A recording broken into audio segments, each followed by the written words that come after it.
creepers and things that go bump in the night. Welcome back to yet another episode of Creature of the Night. I am your host, Toxin, your friendly neighborhood sinner.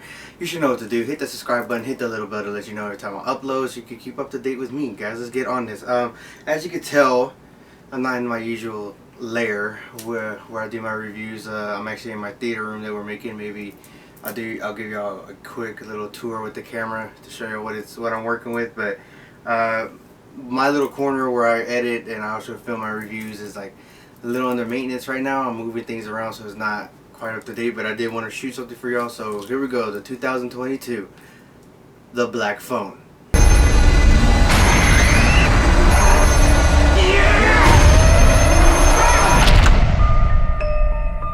This one, it kind of goes off of the whole thing where, don't talk to strangers, but I really don't agree with that as a person because as we've seen over history, that it's not just strangers that could come after you and kidnap you and do something horrible to you. It could be someone that you're best friends with.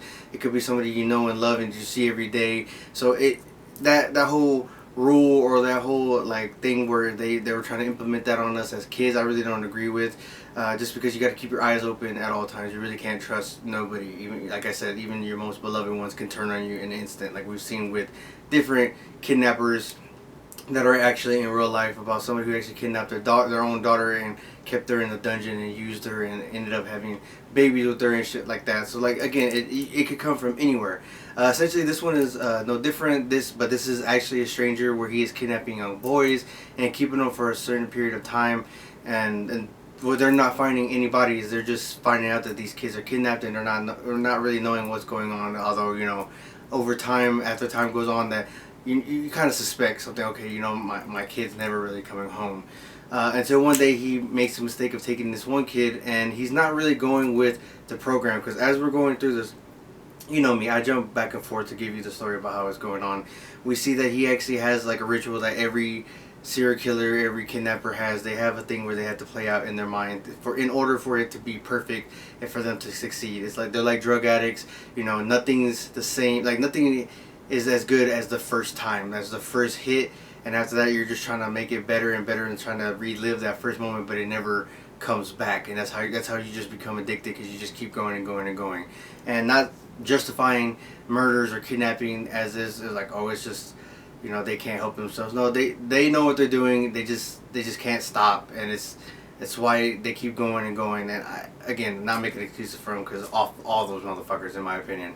But when he gets to this young kid, he's starting to notice that he is different. He's acting differently. He's not doing what the usual boys that he's kidnapped in the past would do, where he has a game essentially where he plays something called Naughty Boy, where if they try to escape, he would beat them senseless until they pass out, eventually until he ends up killing them. And he's not doing any of that, so he doesn't know what's going on. He's not living his fantasy. He's already had this boy longer than he's had the other boys. And he's going crazy. He's even contemplating at one point where he wants to let the kid go until the kid lies to him about his name. He finds out from the paper and he ends up keeping him. What I loved about him, first of all, I love Ethan Hawke. I love him and all his movies that he's done. He's an amazing actor. I wish he would come out in more stuff. I know he's slowed down over the years, but seeing him in this kind of character, even with a mask on, seeing him, how he does his facial expressions, the parts that you can see, and how he acts and how he talks, it was just amazing to me. And on top of that, his mask, I love his mask. I think Tom Savini, they said, actually designed it, so it's actually like a multiple part mask. There's a bottom and there's a top, but the top and the bottoms are interchangeable, so he can have a frown one day, a smile the next, no mouth whatsoever, no horns, or he can come in with just the bottom half, just the top half. It just depends on what kind of mood he's in. But as we're going along, that he noticed that he's in a basement that they're being kept in. This inoperable this unoperational phone that he has hooked up to the wall, it seems to be going off. But at first we don't hear it ringing, but for some reason they call him the grabber, Ethan Hawke's part. The grabber can hear the phone ringing. Maybe it's just in his head, we're saying, but we can't hear nothing until finally this young boy hears it, and he's talking to all the kids who the grabber has killed over the time, and they're actually trying to help him. They're showing him different ways about how to escape, different things that they've left, clues for him to discover and try to get out. But time after time fails. It's to where he pulls off the grate, off the window. He's used different wires to different wires that they took out of the wall to try to escape. He's dug holes trying to get out from underneath. He's trying to dig out through the freezer. Like, he's dug through the wall. He's done different things, and nothing seems to work. And it's just like time is going on, and as he's talking to more and more to the kids that he's that have passed on, it's like they're trying to rush him, and they're trying to trying to get him to basically man up a little bit, because he's really passive. It's like he really doesn't like do harm. He doesn't really have a voice of his own. He doesn't stand up for himself. He's always constantly bullied in school too. So it takes all these lost souls to actually help him gain his manhood and like stand up and protect himself. Even like one of his best friends, Robin, who who actually used to protect him in school, is one of the victims as well. And he's telling the dude, like, that, I know that you looked up to me, this and that, but yeah, I'm the one who, like, I actually looked up to you. Like, you're my hero. I need you to, grow up here, essentially. Like, if you don't make it out of here, then we all died for nothing. So it's like that, having that pressure, even though bad way, having that pressure, some people learn that way, that he needed to step up and do what he needed to do. And how I love the interaction of how everything was going on, and it did have a supernatural, obviously, with the talking of the souls, and only the grabber and the kid hearing the phone ring. It did have a supernatural tone to it, but also with the kid's latest, I think his name is Vinny, that his sister is actually like the mother who we never get to meet, that she's actually passed away because they come from an abusive house as well. Like, the fathers are drunk and just beats them consistently, and that she actually has dreams where she's sees things before it happens. Like, it gets so crazy that the cops are actually going to her for help and asking her, well, what did you see? Where was this at? What's going on? Like, they actually go to her for help because she's seeing different numbers of houses. She's seeing victims being grabbed before. She has clues on the murders of that is now released in the newspaper, so they're wondering how she could do it. And so she is already having supernatural. She ends up actually finding out where the grabber is, but nobody's really believing her. And it's crazy too, because the grabber has a brother, and he's actually investigating it too, and he puts two and two together that, oh crap, it's my brother. He has this kid in our basement, and they off him, poor Max, whatever, but doing coke and sticking your nose in where it doesn't belong, that's what you pretty much get. And then leading up into the final conclusion, where that it turns out every piece of information and every tactic that the kids gave this kid Vinny to escape were supposed to fail. It wasn't, this is the way it's gonna happen, this is how you're gonna get out. It's all tied into one. That they needed a grate from the window. They needed him to dig the hole, and they put the grate at the bottom of the hole. When he falls in, he actually cracks his ankle, and he's unable to get out of this hole.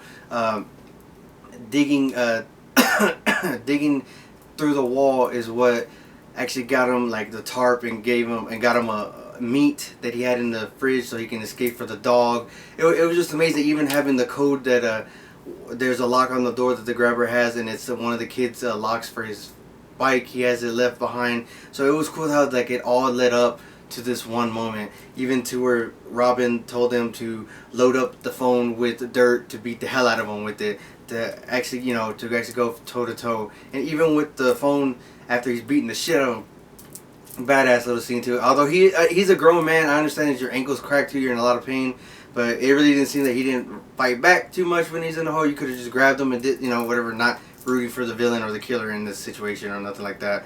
But I feel like you could have done some things to get out of that hole. So after beating the shit out of the grabber and strangling him with the telephone cord, the phone's actually ringing, and he puts the phone to the grabber's ear, and it's all the kids basically cussing him out and telling him that it's your turn now. It's your turn to die.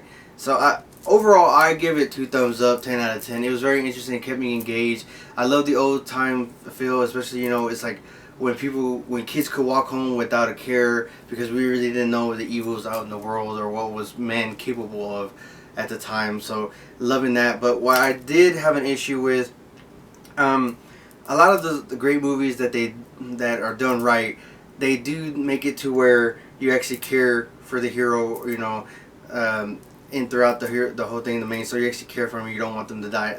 To say this, it's a film, guys, so bear with me. I really didn't care about this kid too much, that he was just a punk that was getting bullied, and like I really just didn't care that if he lived or died. I know that sounds horrible, but I really didn't care for the kid. I was more invested in the grabber.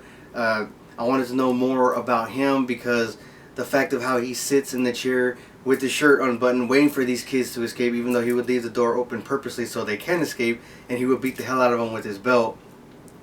Naughty Boy, that's the game they played. I want to know why. Why the belt? Why this game? Why is it called that? Why would he sit in his chair? You know, if you watched enough horror films or enough abusive psychological films, you probably could put two and two together, saying, oh, it's probably his dad was an abusive person, probably beat him to hell with the belt. That's probably why the brother's addicted to cocaine, a way of escape, and then he has this thing, or maybe he saw his dad doing something similar, he kind of just picked it up and went with it. And then what was the deal with the mask? Why could he not be without the mask? Even when there's a point where you finally get to see Ethan Hawke's full face, when he rips off the mask, he kind of freaks out and is just like, oh, you know, like, oh my god, you can see my face. I want to know why. It kind of left up the questions. And then the fact that he owned an entertainment business, he was like a clown essentially. That's what the whole thing with the black balloons and all this other shit that he had in his black van, which said entertainment on it. Like, what was that about? Was it a type of John Wayne Gacy situation where he was dressed up as a clown, or he was entertaining kids and that's how he could be around them all the time? I want to know why. And then in him at the end owning two houses, and that's he kept the kids in one house and then buried them in the next one. So you see like 5 graves. Like, I want to know why. I want to know more about that backstory. So there's like a lot of unanswered questions with that, besides the fact that they kind of wrapped it in a little bow and said, here you go, here's the ending where they caught him and the kid escapes, and that's pretty much it. Everybody goes back to living their life. The dad seems like he's going to get on the right track, apologizing to his kids about hurting them and not believing them. It was just a lot of things. So, like, with that, I do give him 2 thumbs up, 10 out of 10, just because it was very engaging. But I wish I wanted more. I wanted them to make me feel more for the kid, because I didn't. And I wanted to know more about the serial killer, what he came from, and what made him, and what drove him to this point in life. What made him go and start killing? Why young boys? Why this game? Why black balloons? Why this entertainment business? You know, what was the situation? So I would like to know more about that. And if you actually looked it up and know more about it, let me know down in the comments below. Leave the link to a video or something so I can check it out. But again, like, I think unless it's coming from the actual person's mouth, the writer, the director, all that, it's kind of just speculation, like I just said now. So guys, thank you for watching.